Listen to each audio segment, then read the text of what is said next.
നിങ്ങൾ ട്രോളിക്കൊണ്ടിരുന്നോളൂ, കൂകി വിളിച്ചുകൊണ്ടിരുന്നോളൂ, കുറ്റം പറഞ്ഞുകൊണ്ടിരുന്നോളൂ, ഒരു ചുക്കുമില്ല.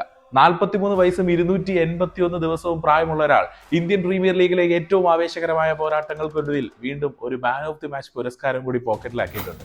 അയാൾക്ക് ഡോട്ട് ബോൾ കളിച്ച് കാർഡ് ഉണ്ടാക്കാനും അറിയാം, സിക്സ് അടിച്ച് ആ കാർഡ് ഇളക്കാനും അറിയാം. IPL ചരിത്രത്തിൽ പ്രായം തളർത്താത്ത ചില പോരാളികളെ നോക്കിയാലോ. ഇന്ത്യൻ പ്രീമിയർ ലീഗിൽ മാൻ ഓഫ് ദി മാച്ച് ആയ ഏറ്റവും പ്രായം കൂടിയ താരങ്ങളിലേക്ക് പോവാണ്. ടോപ്പ് 5ലേക്കാണ് പോകാൻ വേണ്ടിയിട്ട് പോകുന്നത്. Number 5 boss Chris Gayle. പഞ്ചാബിന് വേണ്ടിയിട്ട് Chris Gayle man of the match പുരസ്കാരം നേടുമ്പോൾ പ്രായം 41 വയസ്സ് 35 ദിവസം. ഇനി നമ്പർ 4 ഗിൽക്രിസ്റ്റ്. പഞ്ചാബിന് വേണ്ടിയിട്ട് തന്നെ മാൻ ഓഫ് ദി മാച്ച് പുരസ്കാരം നേടുന്ന സമയത്ത് പ്രായം 41 വയസ്സ് 181 ദിവസം. Number 3 Shane Warne. 41 വയസ്സും 223 ദിവസവും പ്രായമുള്ളപ്പോഴാണ് രാജസ്ഥാന് വേണ്ടിയിട്ട് മാൻ ഓഫ് ദി മാച്ച് പുരസ്കാരം ഷെയ്ൻ വോൺ നേടുന്നത്.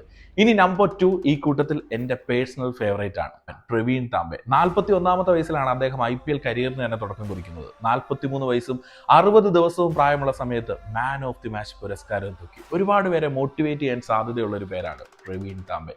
ഒന്നാമനെ കുറിച്ച് ഞാൻ ഇനി കൂടുതലൊന്നും പറയേണ്ട കാര്യമില്ലല്ലോ.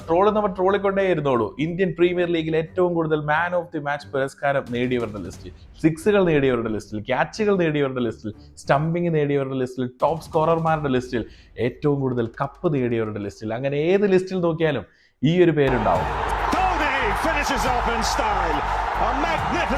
ഞാനൊരു RCB ഫാനാണ്. കപ്പ് കൊണ്ട് അഹങ്കരിക്കുന്ന ചെന്നൈ മുംബൈ ഫാൻസിലേക്ക് വീണ്ടും കപ്പത്തരുതെന്ന് ആഗ്രഹിക്കുന്ന കൂട്ടത്തിൽ ഒരാളാണ്. പക്ഷേ MS ധോണി ഒരു ലെജൻഡ് അല്ല. ലക്ക് കൊണ്ട് മാത്രമാണ് അദ്ദേഹം ഇവിടം വരെ എത്തിയതെന്ന് പറഞ്ഞു കഴിഞ്ഞാൽ അത് അംഗീകരിക്കാൻ പറ്റൂല. വേറെ ആരെങ്കിലും അംഗീകരിച്ചാലും ബാറ്റ് കൊണ്ട് അദ്ദേഹം കൃത്യമായിട്ടുള്ള മറുപടി കൃത്യസമയത്ത് നൽകും. ചില സമയങ്ങളിൽ താളം ഒന്ന് തെറ്റാം, കാരണം പുള്ളി ക്രിക്കറ്റിലെ ദൈവമൊന്നും അല്ലല്ലോ, തലയാണ് ചില സമയങ്ങളിൽ തലയെടുക്കുന്നവരും.